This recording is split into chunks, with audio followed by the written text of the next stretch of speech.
Hey everyone, I'm Sean Twombly, National Executive Director of Pi Sigma Alpha, and it's my pleasure to welcome you here this evening to the next in our centennial series of talks. Tonight, we welcome Professor Nadia Brown from Purdue University to talk about the history of voting and the role of African Americans in that process. I am going to gladly welcome in officers from the Delta Omega chapter at Purdue University who are hosting this event for us. And I'd like all those chapters out there to keep in mind tonight that if you would like your chapter to host an event through the course of this fall as part of our Centennial series, to reach out to the national office, and we would love to have you. So I'd like to bring in McKenna Fitzgerald, who's a junior at Purdue studying political science, personal relations, and strategic communication. She's the treasurer for Pi Sigma Alpha this year.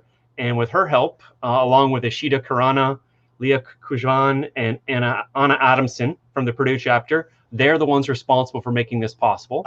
So I'm going to turn it over to McKenna. It's your show, and I'm excited to bring you all in. Go ahead. Hi, everybody. So I just want to start off with reminding everyone that today is the last day to register to vote in the state of Indiana. You can go to indiana.voters.in.gov or voters.org to register to vote. If you have an Indiana's driver's license, you can register or update your registration online, and it just takes 2 minutes. And also, before I introduced our guest lecturer tonight, I wanted to remind everyone that we have a special gift afterwards called gratitude kits. As we celebrate the centennial anniversary of women's suffrage and honor the legacy of African American suffragists, we want to thank our modern day inspirations, mentors, colleagues, friends, peers. To do so, we would love to offer everyone watching a gratitude kit to show their appreciation to women they know or look up to.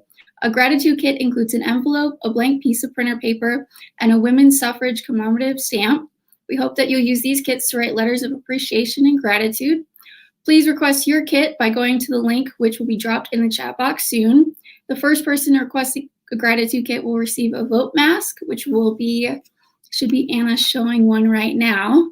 There you go. Very nice, Anna. And then if you do not get on the link soon enough, that's okay. If you don't fill out the form, we've got 4 more masks that we'll be giving away to people that drop questions and comments below. And then to introduce our guests tonight, let's see.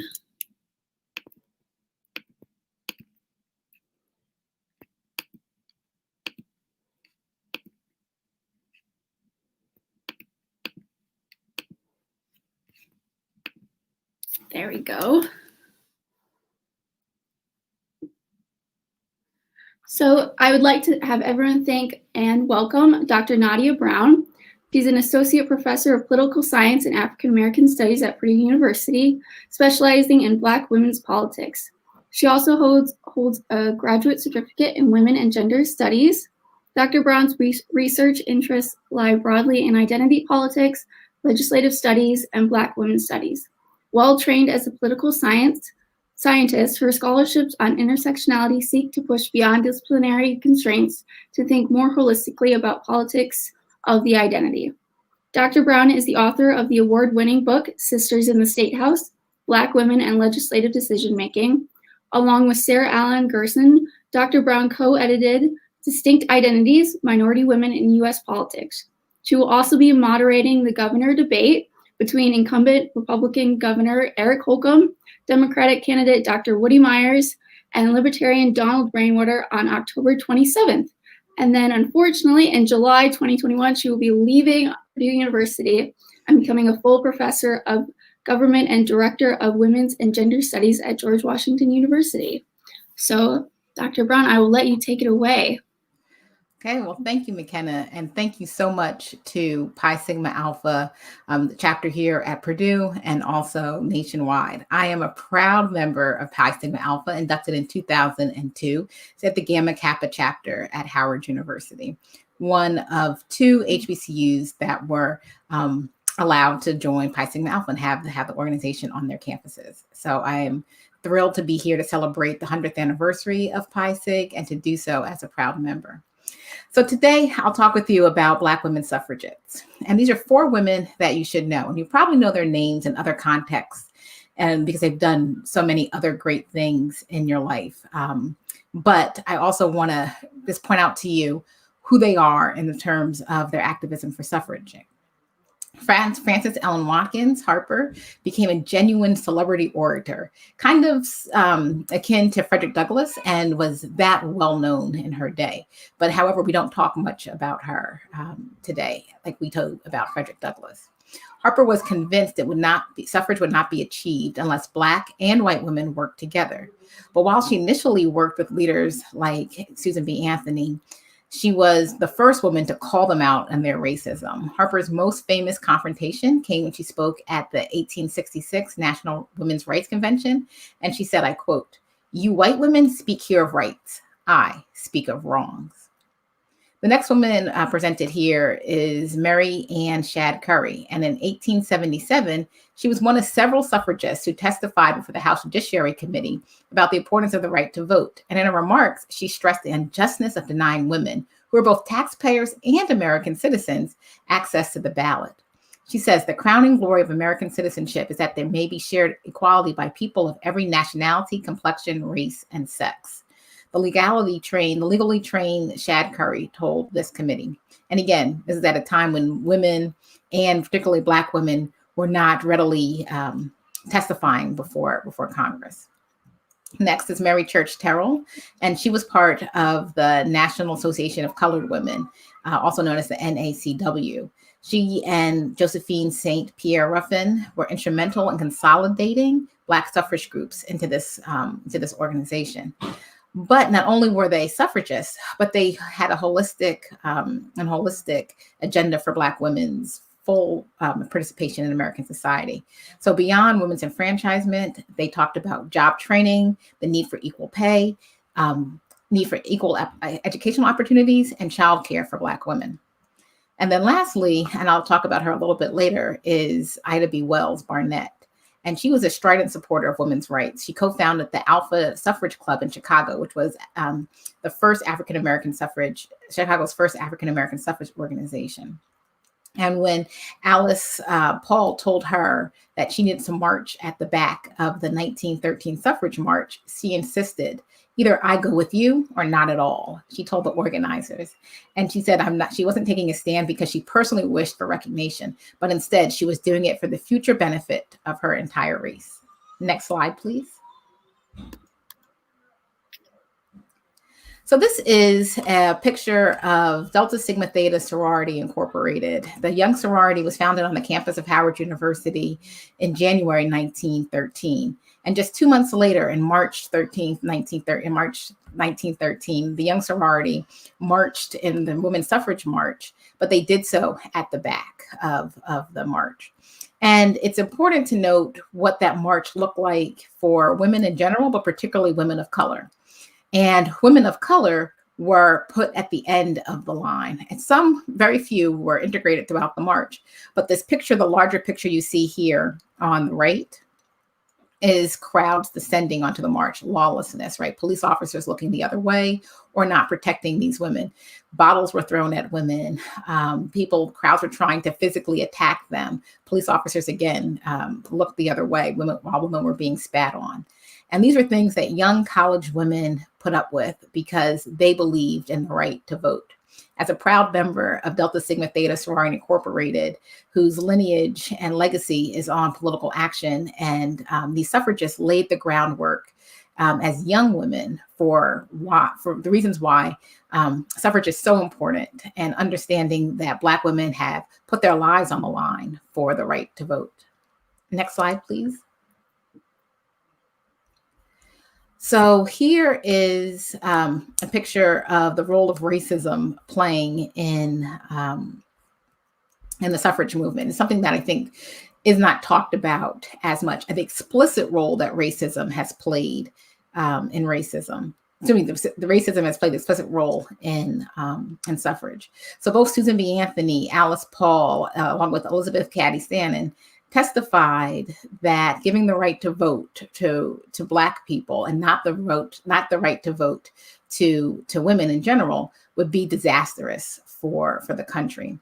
Susan B. Anthony once stated, "I will cut off this right arm of mine before I will ever work or demand the ballot for the Negro and not the woman." And as reiterated, right, the 19th century women's suffrage advocacy really grew out of this anti-slavery movement.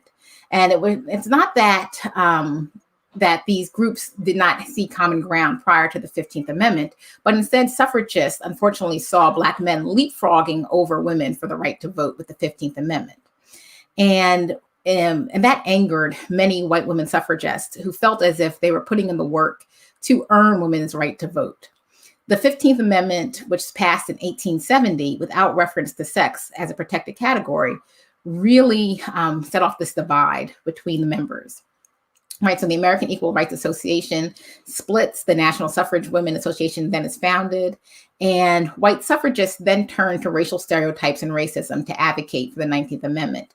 They want to appeal to Southern voters who hold similar ideologies that don't believe that, that Black people in general should be allowed to vote. Next slide, please.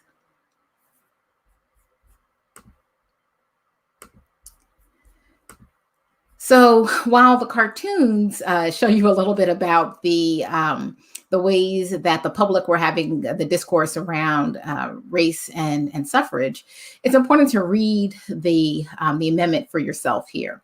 And as you see, right, the 19th Amendment gives women the right to vote. And it's saying that, right, voting is not restricted because of your sex. But it's important to mention things that are not included here. And I'll talk a little bit about this, right? So the right to vote is not guaranteed. And there are a lot of ways that the law is imprecise, politics is imprecise, and Black women are the ones who are at the forefront, who are battling to make sure for full suffrage and equality, along with other disenfranchised groups who are trying to say that this law has some holes in it, right? And there are some practicalities that are missing. So the next part of the talk, I'll be focusing on the de facto part, right? So this is what the law says. And then in actuality, what's happening is something much different. Next slide, please.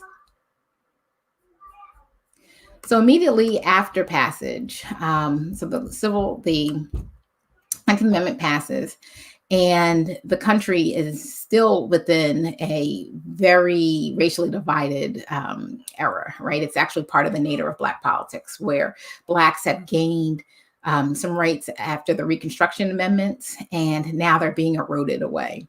And to keep Blacks from the ballot, there are a host of tactics that states are using. The first is the poll tax, and that's the picture you see here to the bottom left. And the poll tax is minimal if you have money, right? So this is a receipt for $1.50, and if you have $1.50 to spare, this is not perhaps seen as a problem. But particularly thinking about many people that are formerly enslaved, that are finding difficulty working, whether through the sharecropping system or earning paltry wages in northern cities, $1.50 is a lot of money. That is usually almost akin to what someone might be making in a full week. So to be able to afford the vote, what effectively barred many poor people, but had an intention of restricting African Americans and other marginalized groups from the right to vote. In the middle here, you see a literacy test. And these are questions that are asked to make sure that voters know how to, are educated enough to vote. So the baseline is supposed to be, do you have a 5th grade education? And if so, you should be able to answer these questions.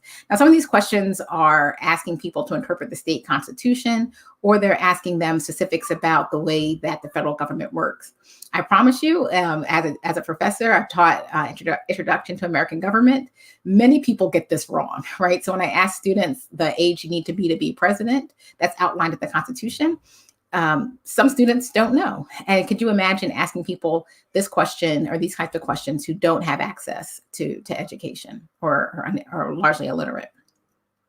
And then lastly, there's this overt use of violence. And this picture on the bottom right is of the Ku Klux Klan intimidating Black voters, right? Very visibly prohibiting them from voting. Next slide, please.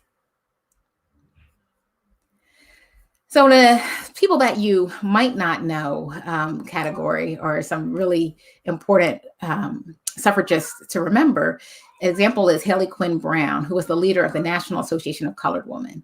And this organization was the largest political organization of Black women. And they understood that the 19th Amendment needed more oomph, right? So they recognized that the 15th Amendment and the 19th Amendment still meant that they were not able to vote as Black women. So they tried to assure that federal legislation would override some of these statewide obstacles that I previously mentioned in the other slide. And to do so, Quinn Brown reached out to Alice Paul in the National Women's Party. However, Paul declined to meet with them. And she said that Black women basically have to do this alone. And this time, Black women were looking for allies, right? Is it in the growing civil rights movement? Is it within the suffragist movement? And unfortunately, the suffragists said, Black women, you're on your own here. This is not something that we are going to get involved in. We are working for the right to women to vote. We won this. Take it up with other local officials if you can't vote or don't have access to the ballot. Next slide, please. So I think this part is amazing. And I want to preface this with saying, I myself had blinders to the incredible things that Black women were doing outside of the vote. And the names of the women that we know, and I want us to recall within the Black feminist tradition of pushing America politically, are manifold. And you're just 6 women here.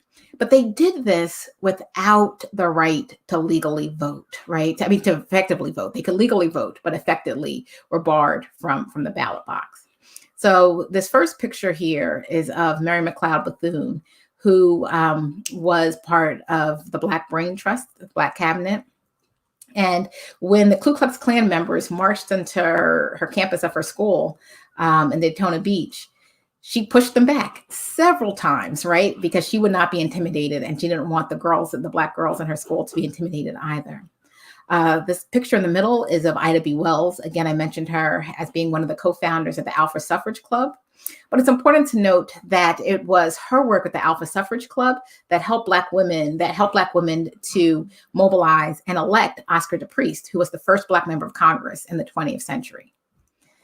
And then the picture to the top right is Septima Clark, and she trained and registered Black voters in Tennessee's Highlander Folk School and ran citizenship workshops. And these citizenship workshops did everything from teach basic literacy to civics and voting education for its members. The picture on the bottom left is of Ella Baker, who was organizing Black voters in the Crusade for Citizenship. Again, while she herself is effectively barred from the ballot. Right. And so despite encountering all these resistance from white voters, there are people and white officials, there are people like Fannie Lou Hamer, and this is the picture in the bottom middle, who led a national televised campaign that also in connection with her grassroots activism to talk about Black Mississippians who have been excluded from selecting the state delegates to the Democratic National Convention, and then became chairman of the Mississippi Freedom Democratic Party, and was asked if, and really upended the way that Democrats do national politics. I'm happy to talk about this in the question and answer. And then finally, the picture on the bottom right is of civil rights strategist Diane Nash. And this is, she traveled to Selma to help organize those who marched across the Edmund Pettus Bridge on Bloody Sunday, and was really a driving force and the organizing force behind the civil rights movements. Next slide, please. And then shortly after the Voting Rights Act gets passed and Black women and men now have the ability to vote, right now by law that cuts down these restrictive practices that held them from the ballot, people like Shirley Chisholm are able to run. She becomes an historic first. So in 1968, she's the first Black woman to be elected to the United States Congress, where she represented New York's 12th district for 7 terms, right, from 1969 to 1983. And she goes on to be one of the co-founders of the Black Congressional Caucus and runs for president in 1972. And if it were not for the groundwork that was laid by the women in the previous slide, that would not be possible for Shirley Chisholm. And she comes out of this long lineage of Black women activists who are fighting, working with, and against sometimes Black men and white women in order to advance the politics and policies of Black women. Next slide. So modern day, and this is what I study and what I do.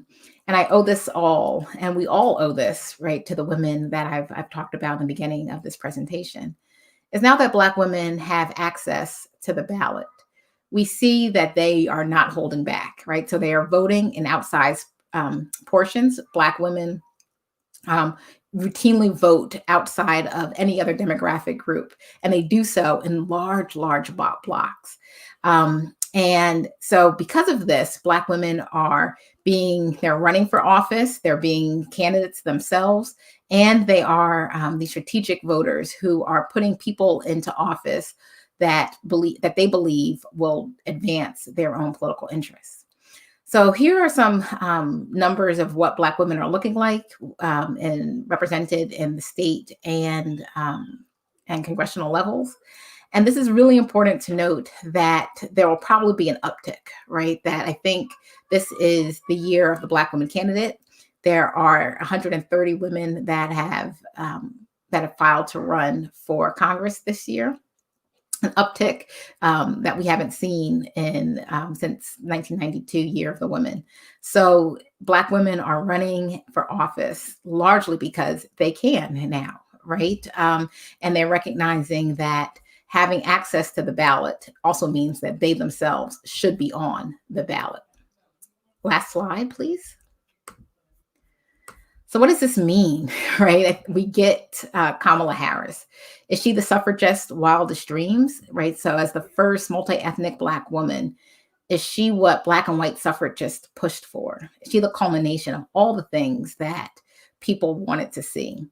And this is open for some debate, right? What will the future look like if we have a Black woman vice president and possibly a president, right? Because Joe Biden has said he's not going to seek a second term.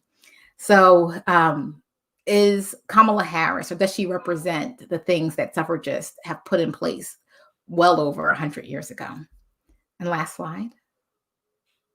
So I welcome the opportunity to engage with you, to answer your questions, and to have a dialogue around Black women's legacies of suffrage. Thank you so much.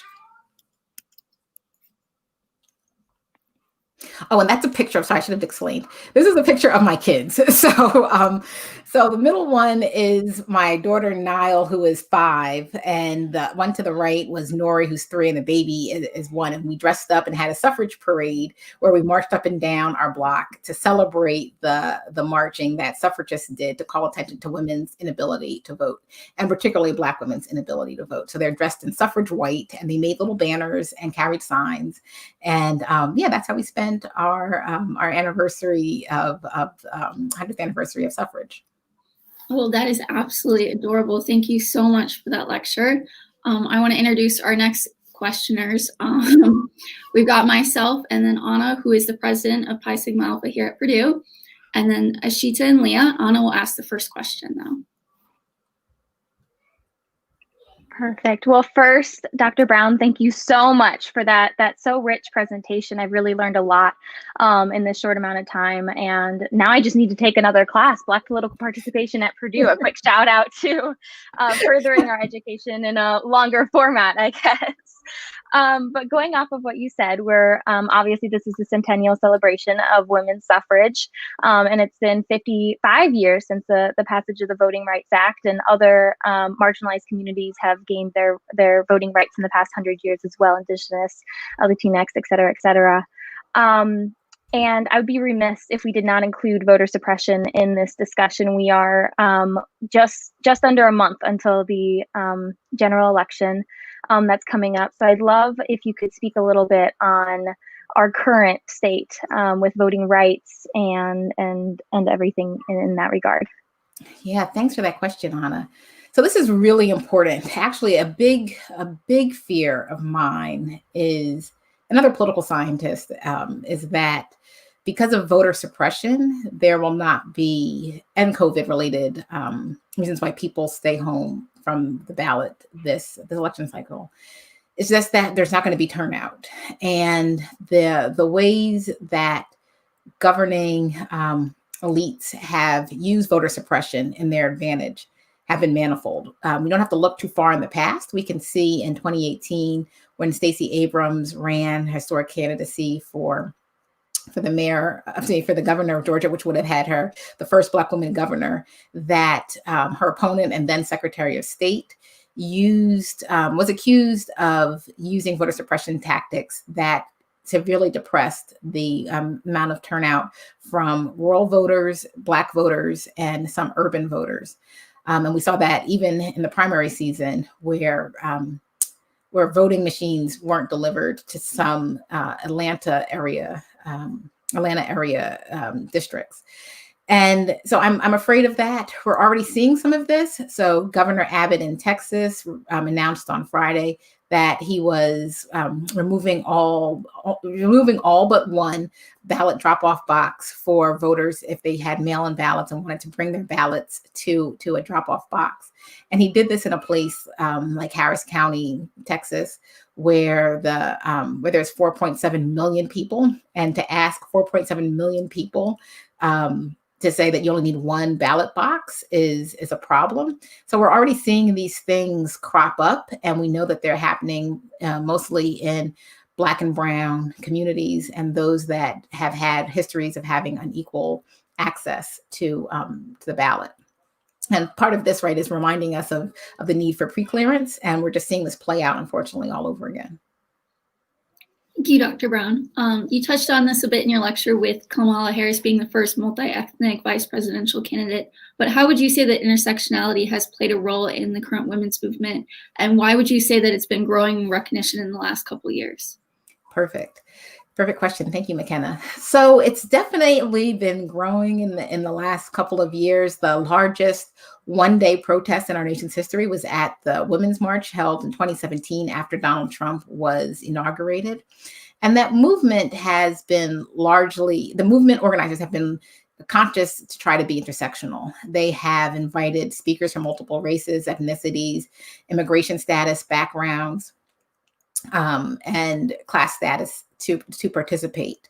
However, there are still cleavages within these groups, and there's never been a truly, I would say, intersectional movement that has taken to heart all of the complexities of Black women's claims for full political inclusion. And we kind of see that right now. So, for example, the discussions around COVID care, we see that Black women are disproportionately affected by the virus as essential workers or needing to take care of others as primary caretakers and still needing to balance their own work. And those that are working, that's great, but there's also great numbers of Black women who have been laid off or have been furloughed during this time. And the call for women's movements to talk about that disproportionate plight for Black women that are dealing with these issues has been, much has been desired here. Or even thinking about, so there's just complexities of policies, right, in which Black women are navigating within these intersectional frames. But it's something that Black women have always dealt with, as you saw from these kind of historical examples, and will continue to fight for. Thank you. And then I believe Ashita had the next question. Oh, you're muted, Ashita. Sorry. So to follow with McKenna's question, how do you turn your various intersectionalities into your strength rather than weaknesses in politics? Yeah, so good coalition politics is about fighting the best policy prescription, in my estimation. So it's not to think that having different identities or being at odds with some people on some issues is a bad thing, but it's learning when to come together and how. So there really are no permanent allies. They're just permanent interests. And if your interests are to get free and to stay free and to work on policies that are harming the most marginalized, then I think you'll always be on the right side of politics, but sometimes that ebbs and flows. And seeing those different identity backgrounds as ways to bring you into entry points into these conversations are what's important. And you have to learn how to be quiet and listen to others. Just because you don't share that same experience doesn't mean that it's not true or valid for others, but instead learn from them. And so I don't see it as a weakness at all. I see having a big tent, a big party of people that are coming together under the guise of trying to deal with one political question is really important. Hi, Dr. Brown. Thank you so much for taking the time to join us today. And thank you so much. It's so good seeing you, despite the circumstances. Yes. So I know that this has been touched upon already, but I'd like to ask a little bit about what's been happening in the past few weeks, considering the news and everything else that's been going on. Specifically about the death of Supreme Court Justice Ruth Bader Ginsburg and her legacy. Not particularly towards Black women, but if you could provide that perspective, I think that would be really interesting to hear. I also wanted to ask about your viewpoints, at least on the Black Lives Matter protests leading into the election and what this means for the country in the next, I would say, probably the next few decades, considering how important this election is turning out to be. Perfect. Thank you, Leah. Yeah, so I want to, answering the first question first, I want to put Ruth Bader Ginsburg's legacy in context. And so Ruth Bader Ginsburg was used the models of civil rights activists and lawyers, and that's what helped to advance her thinking on women's equality and gender-based discrimination. And her legal tactics to fight gender-based discrimination. So she worked with Black women leaders such as Pauli Murray to find out how can she work the 14th Amendment and the Due Process Clause in ways that would help to exploit the gender disparities that her male colleagues and Supreme Court justices would see. She also modeled her strategies after the late Justice Thurgood Marshall, who was the first Black justice on the Supreme Court, and was very methodical in how she layered her cases that she would take to argue before the Supreme Court. So she argued 5 cases before the Supreme Court before becoming a justice, and won 4. And those were based on the kind of model that Thurgood Marshall set up through the NAACP Legal Defense Fund. So the legacy of Ruth Bader Ginsburg is one that's built on the work of civil rights activists, particularly Black women like Pauli Murray. And so it's so important to call out these names and to remember that when people are not acting in these silos, that there's a lot of give and take in community and conversations that are going on. And in no way is it to diminish the role or the brilliance of Ruth Bader Ginsburg, but it's also a smart woman that recognizes that she can follow a roadmap that's laid out by others in front of her. And yes, right, this BML, Black Lives Matter, Summer of Racial Reckoning is something that America will carry forth for decades, recognizing that we do not live in a state of racial equality, and that there are white supremacists that are being encouraged and supported and cheered on by political administration is rather disheartening. And I think Americans have an opportunity this election year to really decide who do they want to be? Who do we want to be as a country moving forward? Do we find some things abhorrent, things that we don't want to associate ourselves with? And if so, I think we know how to push our elected officials to recognizing the full humanity of others. And I do want to note, just kind of clear up some misconceptions, right? That what Black Lives Matter is asking for is to treat Black Americans, and particularly Black Americans with marginalized identities, such as trans women of color, trans Black women, with the full range of rights of humanity. And that it is a problem when police officers get to be judge, jury, and executioner, rather than allow Black Americans to go through due process. So regardless of what might have occurred, I think that as sensible Americans, we can all agree that the police should not be allowed to use deadly force without impunity. And instead, we should take a look into our criminal justice system. But it's not just there, right? It's how do Blacks get to live in our country? Do they have equal access to healthcare and education and jobs, clean water? It's an environmental issue, right? So it's broader, and it's thinking about the legacies of racism and slavery that we have yet to really grapple with as a country, and sweeping them under the rug allow moments like this, right? And until we address this in very direct and concrete ways, unfortunately, I believe that we will turn on our news, our social media feed, and see another Black identified person being shot down and murdered in the street like a dog. Wow, I hate to shift gears. I hope somebody asks a question related about this in the comments so we can continue this conversation, but kind of returning to what you were saying earlier about hopefully this is the year of the Black woman and how a record number of Black women are running for office. I had read or heard somewhere about new research that you're embarking on about the politics of appearance and how it affects Black women candidates. Could you speak on how those implicit biases affect our perceptions of Black women candidates as electable? Yeah, sure, Anna. So my new research, I have a book coming out with Danielle Lemmy, who is a Tower Center Fellow at Southern Methodist University. It's coming out with Oxford University Press in February 2001. And in this book, we explore the ways that Black women's hair, their natural textured hair, and their skin tone influence how voters perceive them, and also how they perceive themselves, and the kind of their experiences in politics. So what we find is that there are these generational shifts. Particularly, there's millennials and some Gen Zers who do not view having natural hair or as an impediment to achieving elected office. But then Black women candidates and elected officials themselves are really balancing and walking this fine line about how to present themselves in ways that come off as professional and that they'll be seen as electable. And some of that is mediated by, should they wear their hair in locks like mine, or should they put on a wig? Should they wear an afro? Should they wear twist outs or bantu knots? And because appearance matters. And these women are really astute. They recognize that it does and try to craft a professional image that will allow them to be elected, even within majority Black districts who are holding them to a really respectable standard of what they think a Black woman candidate should look like. And then voters themselves. So using experimental data, we show that there are some distinct preferences in how voters think a Black woman political candidate should look like.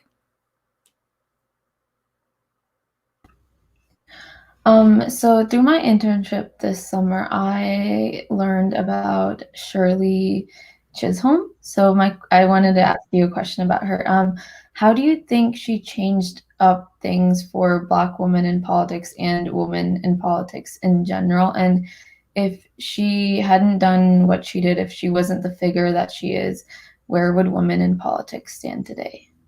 Oh my gosh, I think women in politics would be at a worse off place if it were not for Shirley Chisholm. She was, as she said in her autobiography, unbought and unbossed, right? She was someone who was resilient, was relentless, who found, fought for her things that she believed in with a passion and did not let others deter her from it.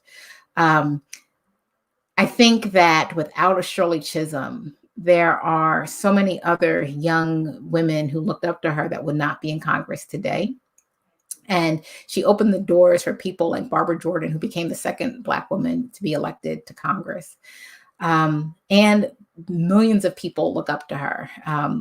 So she has a new movie coming out that, well, she's dead, but there's a movie about her that I think will help to inspire people once they understand that she just was unabashed, right? She told people how she felt, some ways that were impolite, but got the point across. And she didn't kind of kowtow to the imagery that Black women, particularly Black Caribbean women, should be held to. And she lived life on her terms.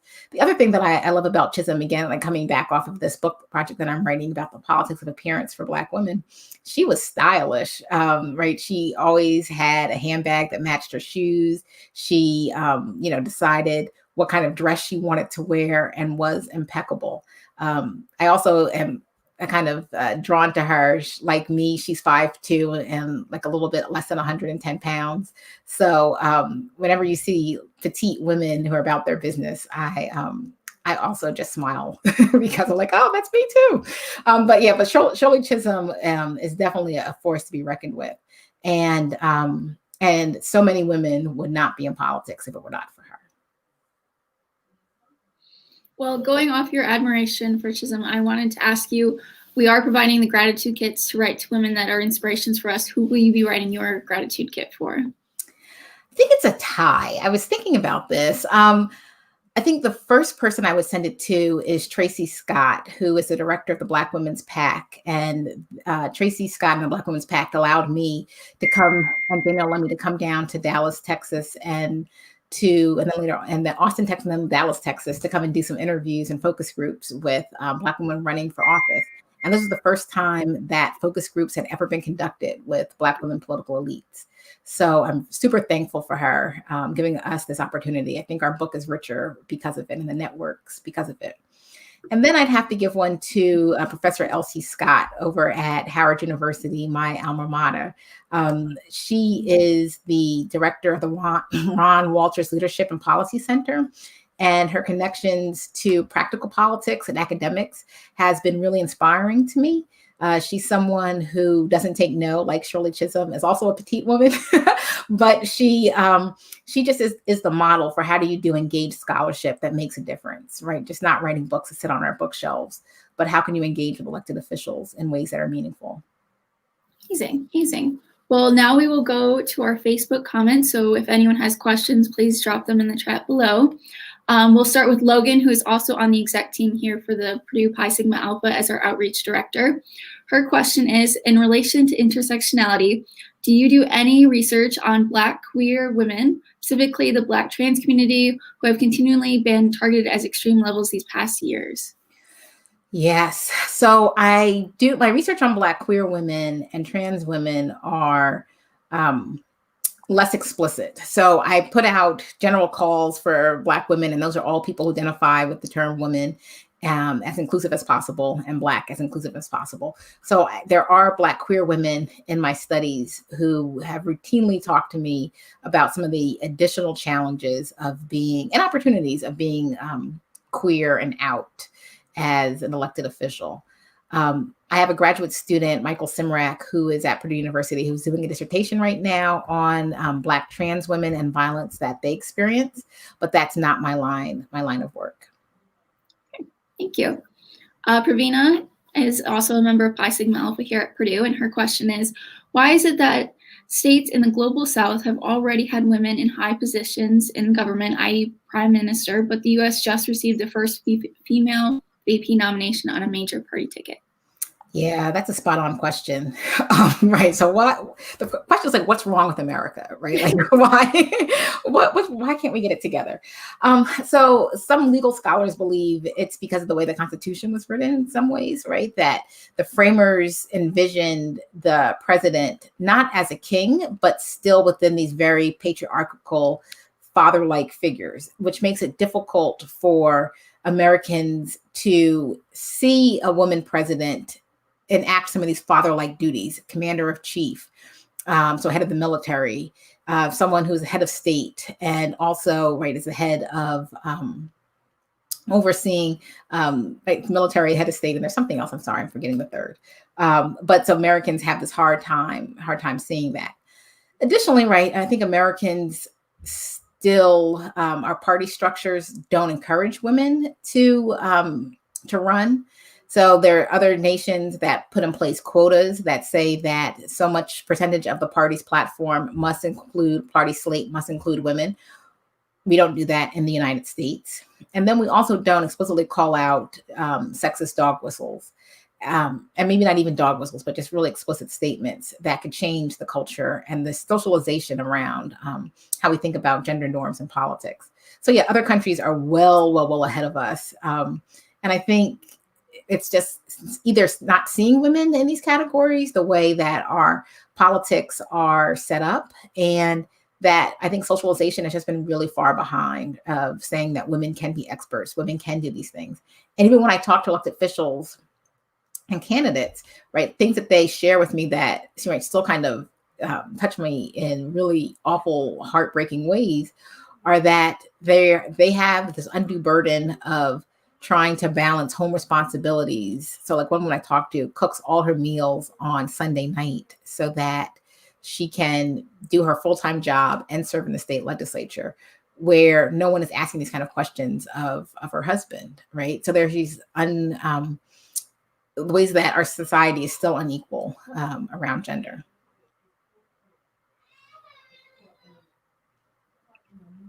Awesome. Our next Our next comment is from Pravina Ravi. She's in our chapter as well. And she asks, why is it the states in the global South have already had women? Oh, did we just ask that one? Yes, it's okay, Anne. I know you're pitch hitting. I get it. My apologies. So next is Hannah Reed, another member of Pi Sigma Alpha, and she asked, going back to the election and voter suppression, the Electoral College was originally designed to be an institution to protect minority interests. But today there are conflicting views on whether that is still true with modern demographic and party makeups. Could you reflect on how this evolution has affected or has been affected by minority groups, particularly Black women? Yeah, that's a really insightful question. Yeah, so I welcome the opportunity, and I wish, to be honest, I wish that our country could have a really open and honest discussion about what's working for democracy and what's not. And we kind of saw some of this as in a joke form during Chris Rock's opening monologue for Saturday Night Live this weekend, where he kind of pushed us to think about term limits and the qualifications for president. I lump these all together, right? So this is kind of my train of thought. And Electoral College might be one of those things that Americans want to revisit. Has it outlived its purpose? There are scholars on both sides who think that, who either think that the Electoral College has outlived its usefulness, and others who think that it's one of the founding features of our democracy that allows us to continue to function. I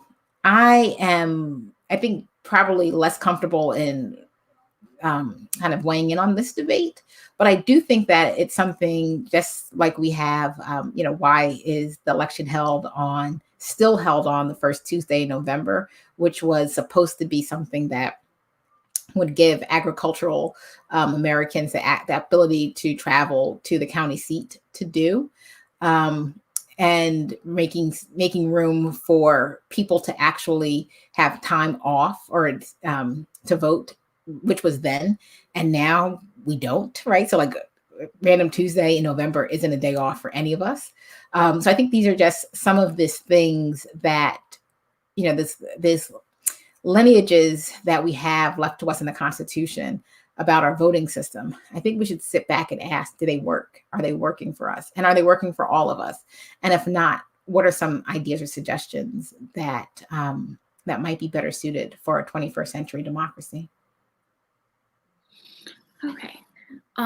So for the next question coming off of Facebook, I just want to make sure the last one asked was Hannah's question, right, about voter suppression?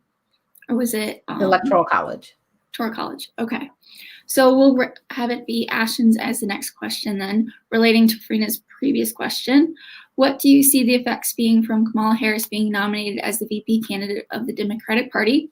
Do you think that her being the candidate for the Democrats will open up the doors for women of color on both sides of the aisle? Just to add on to Ashton's question as well, because I know there's been quite a few questions about Kamala Harris. But I did read quite a few books about how when Barack Obama was elected, everyone thought, oh, this is it. We've solved racism. We've done it. We elected a Black president. Do you see any correlations between that feeling of like, oh, we've done something big and now it's over with Kamala Harris being nominated? Sure.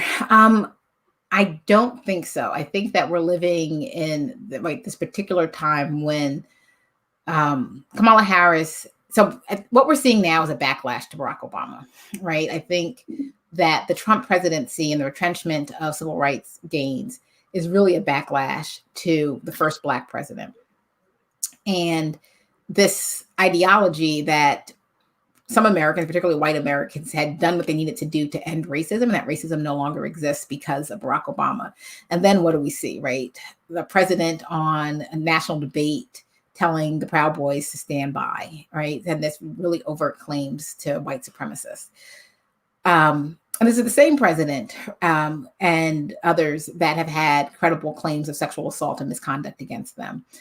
Kamala Harris has already been called by 2 Virginia lawmakers as a hoe and as Aunt Jemima, right? So there's levels of racist, sexist, vitriolic comments to Kamala are now out in the public, right? These are not undercover things that are happening in some subline in Reddit somewhere, right? They are like out front and center. And electing Kamala Harris, I think we'll see, like Barack Obama, will just be this reentrenchment of not only racism, but misogynoir, which is a term that is hatred against Black women. And I think we'll see that even more. But that's one side of the question. The other side of the question is, do I think Kamala Harris will incite others to run for office or to lead political parties to see the electability of women of color? I definitely think so. I think that Kamala's campaign and her positionality have been championed as something that people saw her as being a potential VP nominee way early in the primary season, and particularly for Joe Biden, right? And it was this acknowledgement that women can do things. So even look at how far Elizabeth Warren came.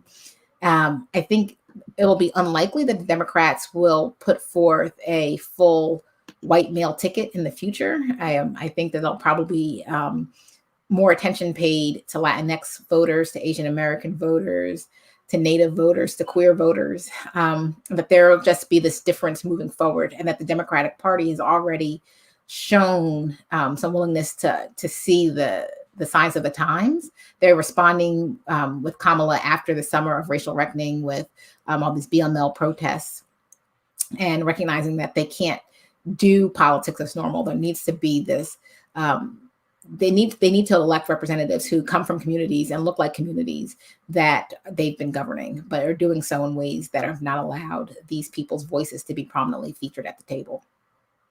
Thank you. So our next question is from faculty advisor at Oakland University and Purdue grad, Terry Towner. Hey, Terry. Dr. Brown, what is your go-to response for encouraging young people of color to vote on Election Day? So I don't have necessarily a go-to response. What I've taken to doing, I think, more intentionally this election cycle is listening deeply to their feelings of concern and outrage.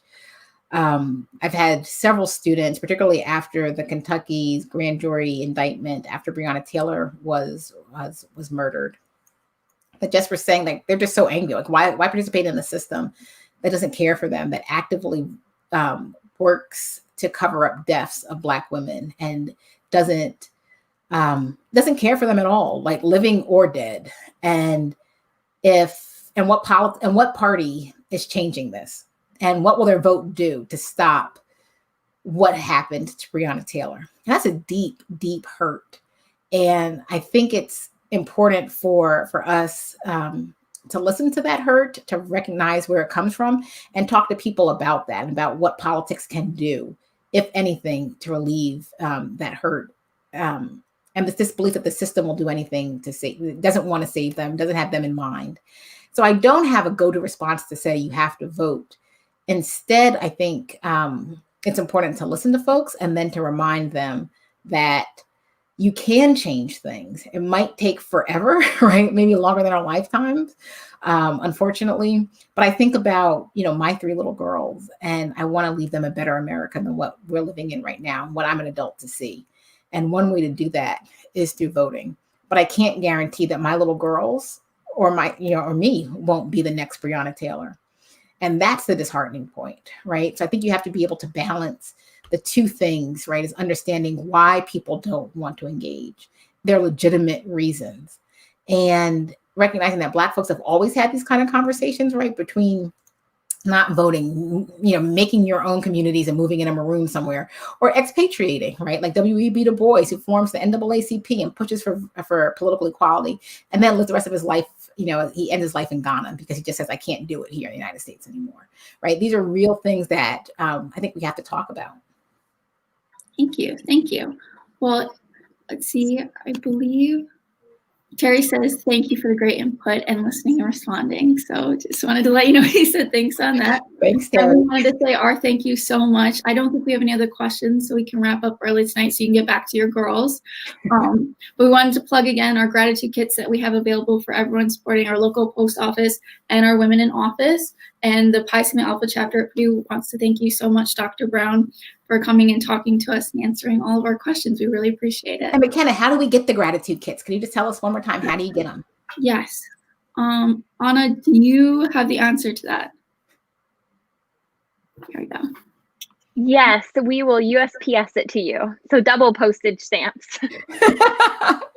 This is great. I hope everyone gets them. Yeah, thank you so much for inviting me into your space. I'm honored, and particularly as a Pi Sigma Alpha member, this has just been a delight. So thank you so much for this invitation. Oh, thank you. Great.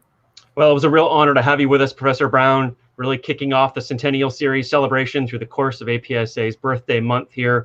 100 years of Pi Sigma Alpha. We have a lot of great events through the course of the year ahead. And I hope that you, as a proud Pi Sigma Alpha, will represent through the course of this celebration. McKenna, kudos to you and the team there at Purdue on a fantastic event. And to everyone else watching, think about how your chapter can play a role. This is an opportunity to reach out to a broad audience as we stream it both here on Facebook Live and on our YouTube channel. I thank everyone for joining us, and have a great night. Thank you. Bye-bye, everyone. Goodbye.